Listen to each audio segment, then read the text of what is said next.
Hello and welcome everybody to Electronic Communication System lecture series. And in today's lecture, we will discuss about the use of antennas, different types of antennas which we were discussed in our previous lectures. That is starting from the Hertzian dipole, then Marconi antenna, and then we are comes to the Yagi-Uda. Then after Yagi-Uda, we have to study about the lens antenna, the parabolic reflector, the horn antenna, and other antennas, lens antennas. Okay. ये सब जितने भी antennas हम यहाँ तक discuss करते आ रहे हैं, इनमें से कुछ एंटीनाज ऐसे हैं। देखिए, अगर एंटीना का एक क्लासिफिकेशन हम स्टडी करके आए थे जब हमने इस एंटीना टॉपिक की शुरुआत हमने की थी, तो इस तरह का एक क्लासिफिकेशन हम स्टडी करके आए थे, the types of antenna. Okay, अब टाइप्स ऑफ एंटीना बहुत ज़्यादा रिजिड आप नहीं कह सकते कि types of antenna, different types of antenna कैसे होते हैं, 1 2 3 टाइप्स। नो, ये जो टाइप्स ऑफ एंटीना वाला फैक्टर है, ये डिपेंड करता है कि आप उसका जो क्लासिफिकेशन कर रहे हैं एंटीना का, वो उसके रेडिएशन पैटर्न के बेस पे कर रहे हैं या उसके स्ट्रक्चर के बेस पे कर रहे हैं। वो वायर जैसा एंटीना है या उसका अपर्चर एंटीना है या फिर वो रिफ्लेक्टर एंटीना है ना। अगर आप इन सबको पढ़े ना अब, और ये टाइप्स ऑफ एंटीना, चाहे यहाँ ग्राउंड कुछ भी है उसके चाहे एंटीना के क्लासिफिकेशन का ग्राउंड यहाँ कुछ भी है, मान लीजिए आप कहते हैं रेडिएशन पैटर्न के बेस पे, तो चूंकि हम इस डिस्कशन के जो एंटीना का डिस्कशन है उसके बिल्कुल एंड में है और एक जो टॉपिक छूट गया है बीच में, वो हम हो सकता है नेक्स्ट लेक्चर में कवर करें। तो मैं टाइप्स ऑफ एंटीना के ऊपर आपको इसलिए लेके जा रहा हूँ क्योंकि सैटेलाइट कम्युनिकेशन हमें स्टडी करना है by the use of antenna. Okay, और एंटीना के यूज से सैटेलाइट कम्युनिकेशन को स्टडी करने के लिए आपको जरूरी है कि हम किस तरह के एंटीनाज की बात कर रहे हैं जो सैटेलाइट। अब देखिए, हर एंटीना तो सैटेलाइट कम्युनिकेशन में यूज नहीं हो सकता है ना। आप बात करें कि हर्ट्जियन डाइपोल को आप सैटेलाइट कम्युनिकेशन में यूज कर लें तो इट इज नॉट पॉसिबल। या फिर मैं कहूँ कि आप ये जो वायर एंटीना होते हैं, रेजोनेंट एंटीना, जिनको लॉन्ग वायर रेजोनेंट एंटीना, जो हम अपने नेक्स्ट लेक्चर में कवर करने वाले हैं, वो एक टॉपिक बीच में कहीं रह गया था तो इस वजह से उसको लास्ट लेक्चर में कवर करेंगे ताकि बीच में कोई कंफ्यूजन ना हो।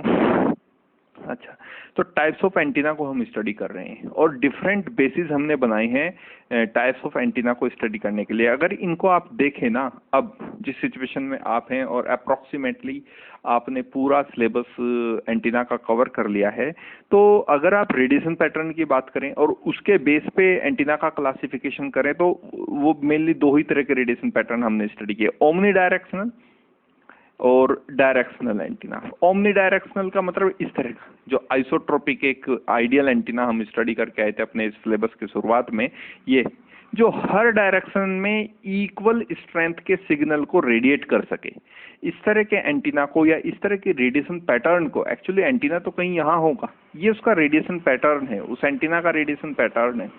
तो अगर इस तरह का रेडिएशन पैटर्न है आपके पास, इस तरह का हर डायरेक्शन में इक्वल स्ट्रेंथ की इलेक्ट्रोमैग्नेटिक वेव रेडिएट कर रहा है कोई एंटीना, तो ये जो पैटर्न है रेडिएशन का, that is known as omnidirectional pattern, that is known as omnidirectional pattern. अच्छा, अब सेकंड क्लासिफिकेशन के ऊपर अगर हम जाएं तो वो है इसी का रेडिएशन पैटर्न का जो सेकंड पार्ट है, वो है डायरेक्शनल नेचर का एंटीना, यानी एक ऐसा एंटीना जिसका जो रेडिएशन पैटर्न हो डायरेक्शनल हो। और मैक्सिमम जो एंटीनाज हम स्टडी करके आए हैं ना, वो डायरेक्शनल पैटर्न के ही एंटीना है। रीजन इज दैट कि अगर आपको लॉन्ग देखें एंटीना का यूज, और मैंने बताया ट्रांसमिशन लाइंस और एंटीनास में एक मेन डिफरेंस जो ये है कि ट्रांसमिशन लाइंस में जो डिस्टेंस है उसके ऊपर कंस्ट्रेंट है, लिमिटेशन है।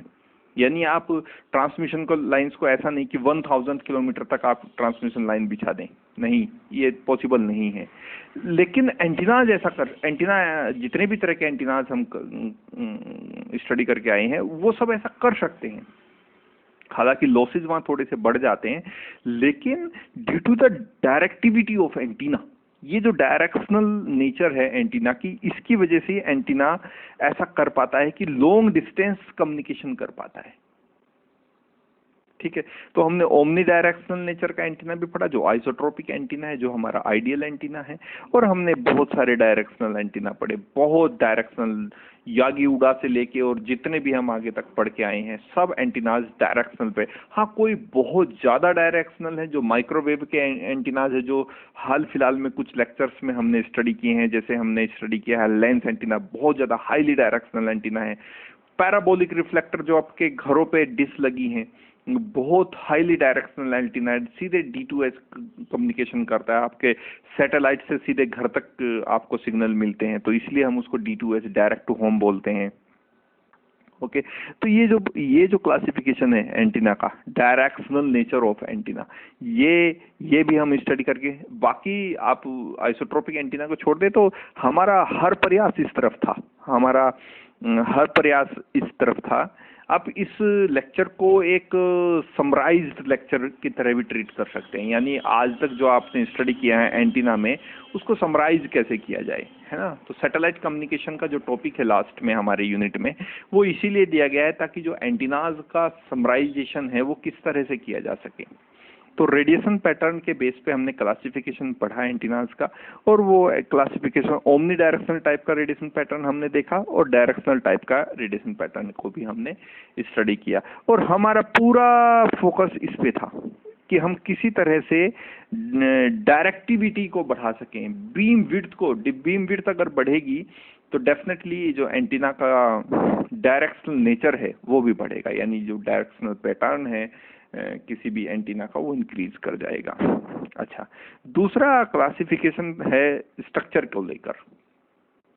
डिफरेंट स्ट्रक्चर के एंटीनाज हम देखिए, जब हम यागी उड़ा एंटीना को स्टडी करते हैं तो वो एक एरे एंटीना का जो एरे हम पढ़ते हैं, दो तरह के एरेज हम स्टडी करके आए हैं एंटीनाज में। एक एरे था ब्रॉड साइड एरे, और दूसरा है जो एरे था वो था and fire array.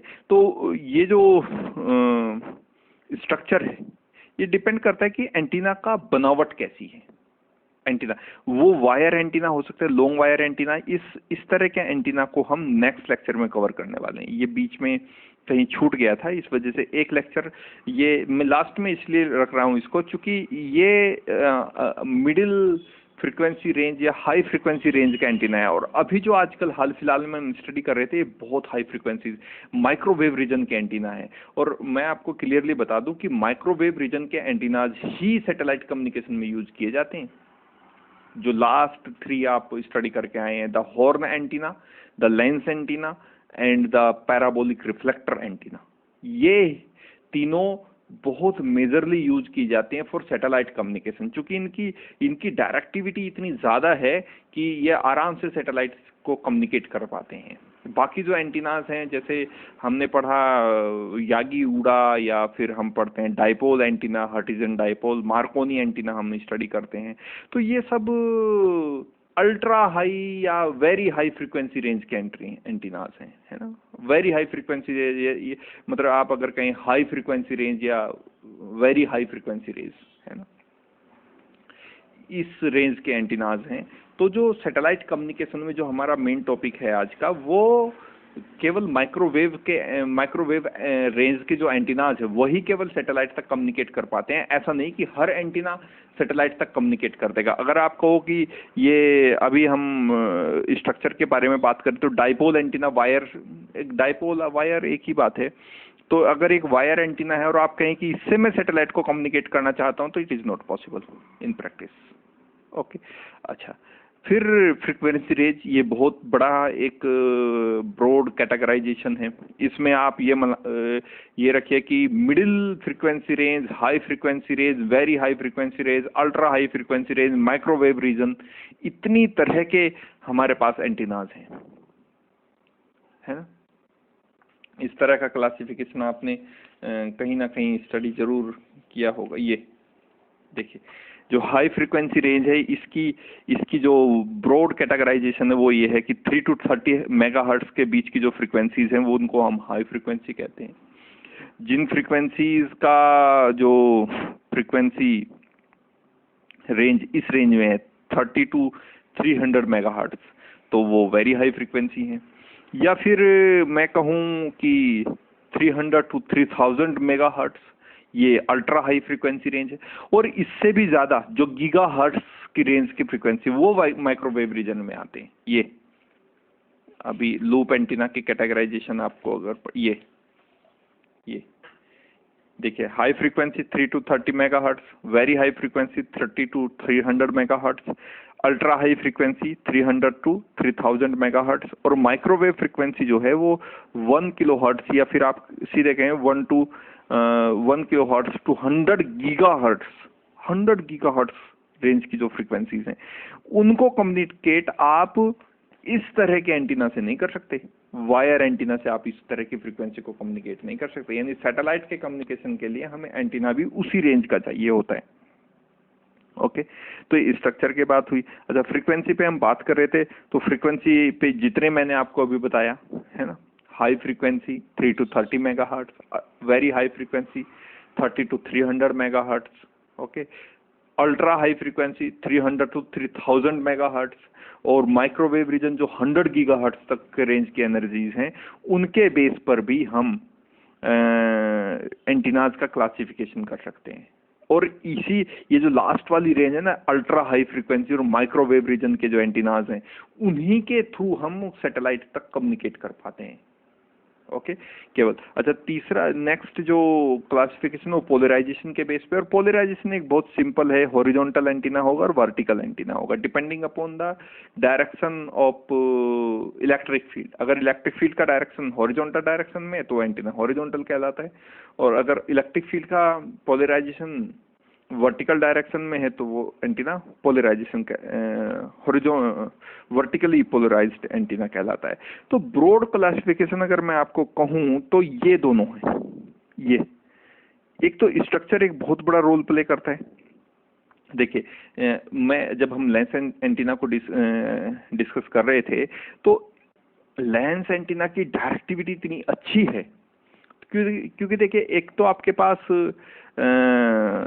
Feed antenna हो गया, वो हॉर्न एंटीना को जनरली हम फीड एंटीना की तरह यूज करते हैं। हॉर्न एंटीना जहां भी हम यूज करते हैं, चाहे वो पैराबोलिक रिफ्लेक्टर में हमने फीड यूज किया हो, या फिर लेंस एंटीना के केस में फीड यूज किया हो, तो जो फीड एंटीना है ना, जहां करंट सप्लाई की जाती है, वो हम जनरली हॉर्न एंटीना को यूज करते हैं, क्योंकि उसकी डायरेक्टिविटी बहुत अच्छी है। अच्छा, और सेकंड जो इफेक्ट आया वो लेंस से आया, और पैराबोलिक रिफ्लेक्टर के केस में उस पैराबोलिक मेटल प्लेट से आया। तो एक तो डायरेक्टिविटी हॉर्न एंटीना की, और दूसरी डायरेक्टिविटी उसमें ऐड हुई उस पैराबोलिक मेटल प्लेट, या फिर आप कहें लेंस की, डाइलेक्ट्रिक लेंस जो हम स्टडी करके आए हैं। तो ये काफी हाई डायरेक्टिव हो जाते हैं, और इसीलिए मैं कह रहा हूं कि ये सैटेलाइट कम्युनिकेशन में बहुत फ्रिक्वेंटली यूज किए जाते हैं। ओके, एक जो एंटीना मेरे पास बचा है वो है लॉन्ग वायर रेजोनेंट एंटीना या लॉन्ग वायर नॉन रेजोनेंट। दो तरह के एंटीना है। लॉन्ग वायर का क्लासिफिकेशन, ये जो वायर एंटीना है ये लॉन्ग वायर है एक्चुअली। तो वायर एंटीना का जब क्लासिफिकेशन करेंगे हम, तो वो दो तरह के एंटीनाज होते हैं, एक long wire resonant antenna and second is the long wire non resonant antenna. तो जब वायर एंटीना का क्लासिफिकेशन करेंगे तब जाके हम इस तरह, एक लेक्चर ये बीच में एक्चुअली हो जाना चाहिए था कहीं ना कहीं, पर एक्चुअली शुरू में ही हो जाना चाहिए था, पर भाई ये अब मैं लास्ट में कवर करूंगा। तो एपरेचर एंटीना जो पैराबोलिक रिफ्लेक्टर है या हॉर्न एंटीना है, उसके बारे में आप पढ़ चुके हैं। रिफ्लेक्टर एंटीना के बारे में डेफिनेटली आपने स्टडी कर लिया है। तो ये जो दो क्लासिफिकेशन है, स्ट्रक्चर के बेस पे और फ्रीक्वेंसी रेंज के बीच पे। और एक्चुअली जो हमने यहाँ पैटर्न अपनाया है ना इस पूरी स्टडी का, वो इसी तरह से आपको स्टडी कराई गई है कि पहले आप हाई फ्रीक्वेंसी या मिडिल फ्रीक्वेंसी या हाई फ्रीक्वेंसी वाले एंटीनाज को स्टडी करें, फिर आप high frequency very high frequency के एंटीनाज को स्टडी करें, फिर आप वेरी हाई फ्रीक्वेंसी और अल्ट्रा हाई फ्रीक्वेंसी के रेंज के एंटीना को यूज करें, स्टडी करें, और लास्ट में आप जो माइक्रोवेव रीजन के फ्रीक्वेंसी के एंटीनाज है उनको स्टडी करें, जो हाल फिलहाल में हम कर रहे हैं।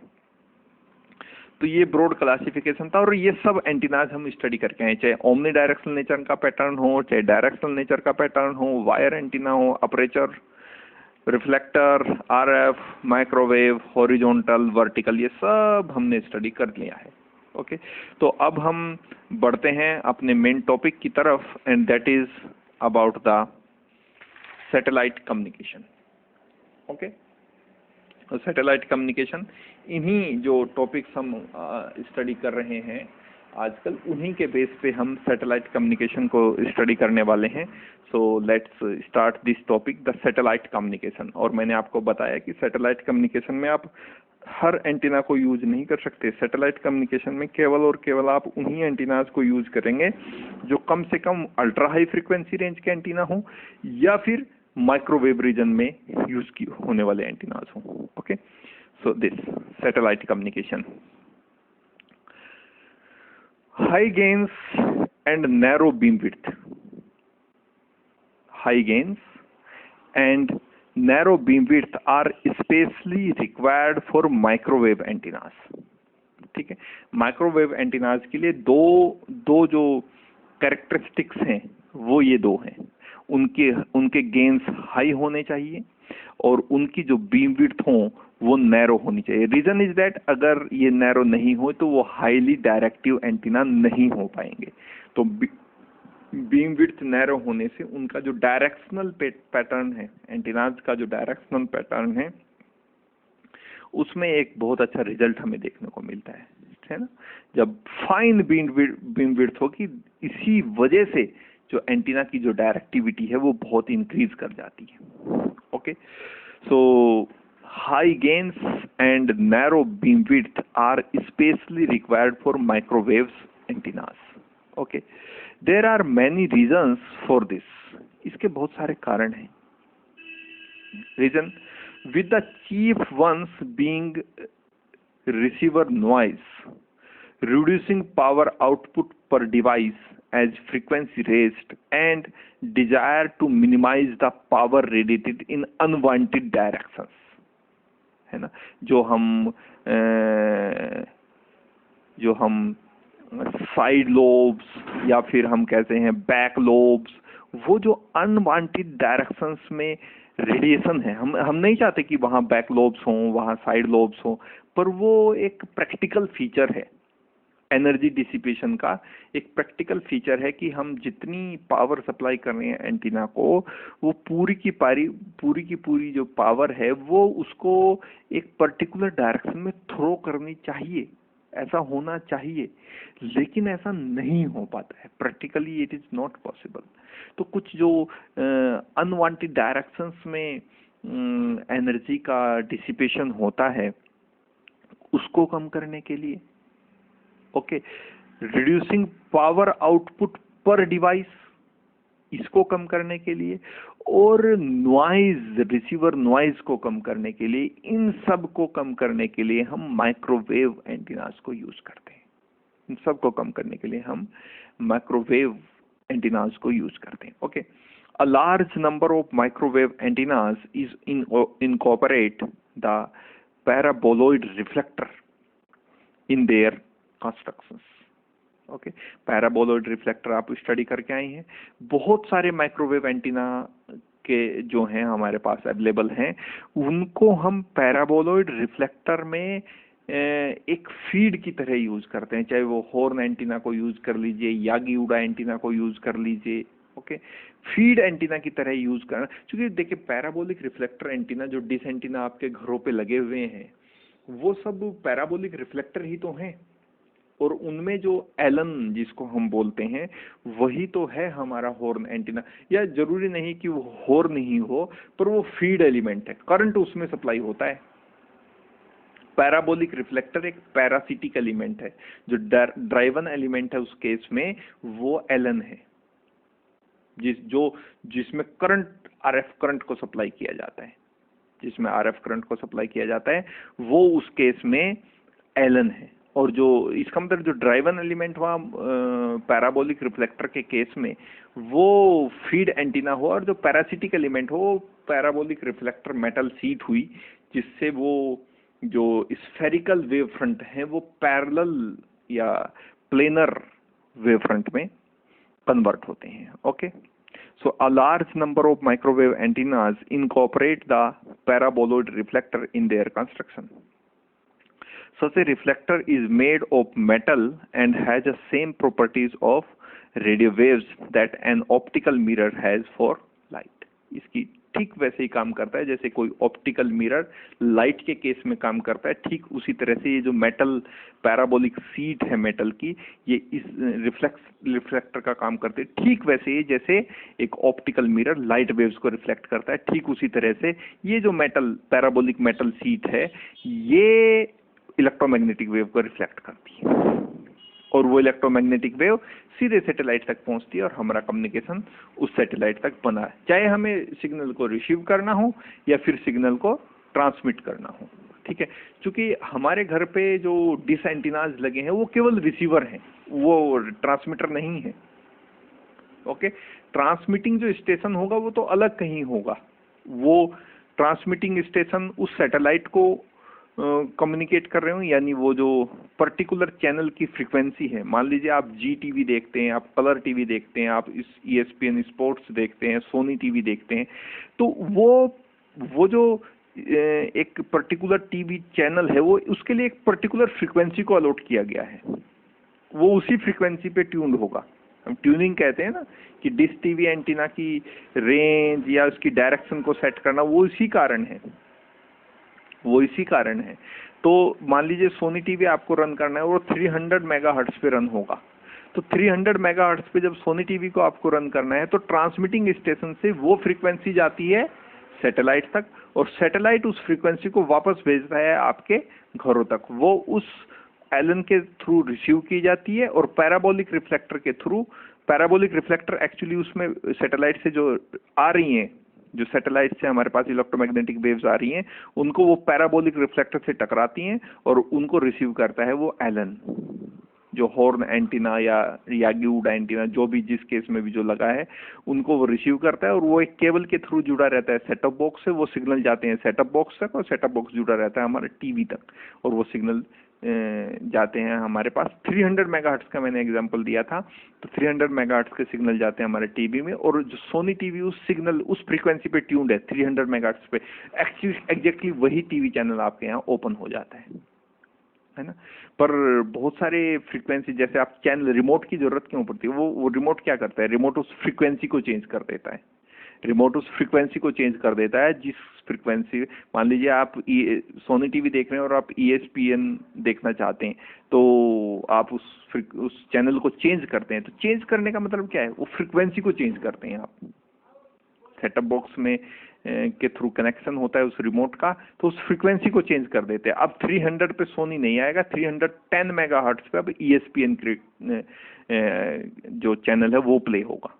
तो इस तरह से जो पैराबोलिक रिफ्लेक्टर हैं, ये जो माइक्रोवेव्स रेंज के एंटीनाज हैं, ये सैटेलाइट कम्युनिकेशन में यूज कर सकते हैं आप, क्योंकि इनकी फ्रीक्वेंसीज बहुत ज़्यादा है और हाई, चूंकि लॉन्ग डिस्टेंसेस कम्युनिकेशन अगर आपको करनी है तो वो जरूरी है। मॉड्यूलेशन के केस में हम स्टडी करके आए, अगर हमने डायरेक्ट क्यों नहीं उस मॉड्यूलेटिंग सिग्नल को भेज दिया स्पेस में, क्योंकि वो उन डिस्टेंसेस पार्ट ऑफ वर्ल्ड तक पहुंच ही नहीं पाता, वो बीच में ही डाई आउट हो जाता। इसीलिए तो मॉड्यूलेटिंग सिग्नल को करियर वेव पर सुपर इम्पोज कराया गया, ताकि वो उसकी तरह उसके लिए एक सवारी का काम कर सके और वो डिस्टेंटेड पार्ट ऑफ वर्ल्ड तक कम्युनिकेट हम उसके थ्रू कर सके। वो सिग्नल जहां भी जिस जगह जिस देश में आप भेजना चाहते हैं वहां चला जाए। तो इस तरह से काम करता है हमारा पैराबोलिक रिफ्लेक्टर। और पैराबोलिक रिफ्लेक्टर स्पेशली मैं इसलिए बोल रहा हूँ क्योंकि जो लेंस है, काम लेंस एंटीना का भी वही है अप्रोक्सीमेटली, लूप एंटीना का भी काम वही है, लेकिन पैराबोलिक रिफ्लेक्टर के केस में हमारे पास डायरेक्टिविटी बहुत बढ़ जाती है। हालांकि लेंस एंटीना की भी डायरेक्टिविटी बहुत अच्छी होती है, पर उसका स्ट्रक्चर कॉम्प्लेक्स है, उसका जो स्ट्रक्चर है वो कॉम्प्लेक्स है, वो हैवी हो जाता है ना, बल्कि हो जाता है। इस कारण मैं अवॉइड कर रहा हूँ लेंस एंटीना को, और मैक्सिमम मैं कह रहा हूँ कि सैटेलाइट कम्युनिकेशन में हमें जो यूज करना चाहिए वो पैराबोलिक रिफ्लेक्टर यूज करना चाहिए। और सबसे बेहतरीन कॉम्बिनेशन होगा फीड एंटीना में आप हॉर्न एंटीना को यूज करें और पैराबोलिक रिफ्लेक्टर को उसके साथ यूज करें, यानी फीड के रूप में हॉर्न एंटीना हुआ और जनरली आप पैराबोलिक रिफ्लेक्टर को यूज करें तो एक बहुत अच्छा एक एंटीना आपके पास तैयार हो जाने वाला है। Okay, other microwaves antennas are also in use, the cheap ones are horns and lenses.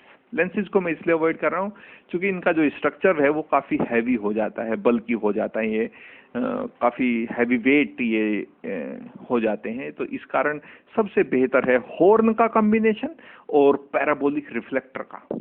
Horn को आप यूज कीजिए एक फीड एंटीना की तरह और पैराबोलिक रिफ्लेक्टर को उसकी साथ यूज कीजिए, तो एक बहुत अच्छी डायरेक्टिविटी, लॉन्ग डिस्टेंस कम्युनिकेशन आप इनकी हेल्प से डेफिनेटली कर पाएंगे। Okay, so let's move forward to our discussion, and the horn antenna is an example of an aperture antenna that provides a smooth transition from a waveguide to a large aperture that couples more effectively into space. Horn antennas are used directly as radiators abroad satellites to illuminate comparatively large area of the earth, and they are also widely used as primary feed for reflector। ये बहुत अच्छा combination मुझे कम से कम बहुत अच्छा लग रहा है कि आप प्राइमरी फीड के रूप में हॉर्न एंटीना को यूज करें और या फिर एक रिफ्लेक्टर को यूज कर लें। ऐसा नहीं है कि केवल आप डायरेक्ट आप हॉर्न एंटीना को यूज नहीं कर सकते, आप डायरेक्ट भी हॉर्न एंटीना को यूज कर सकते हैं, लेकिन जब आप हॉर्न एंटीना के साथ रिफ्लेक्टर एंटीना को यूज करेंगे तो ये एक बहुत अच्छा कॉम्बिनेशन बन जाता है। और इसका डिजाइन भी कॉम्प्लेक्स नहीं है, ये हैवी भी नहीं होता। आप डिश एंटीना में वेट देखिए कितने आपके घरों में जो छतों पे डिश एंटीनाज लगे हैं उनमें वेट देखिए आप कितने, बहुत कम वेट है, तो ये हैवी भी नहीं होते। तो ये कॉम्बिनेशन कम से कम कि आप फीड एंटीना के फॉर्म में हॉर्न एंटीना को यूज करें और रिफ्लेक्टर टाइप के एंटीना को यूज करें, so that antennas used can be used in transmitting as well as in receiving mode. Okay, parabolic reflectors are also widely used in satellite communication system to enhance the gain of antennas। अगर आपको antenna का gain enhance करना है तो उसके लिए आपको parabolic reflector भी बहुत अच्छा रिजल्ट देते हैं।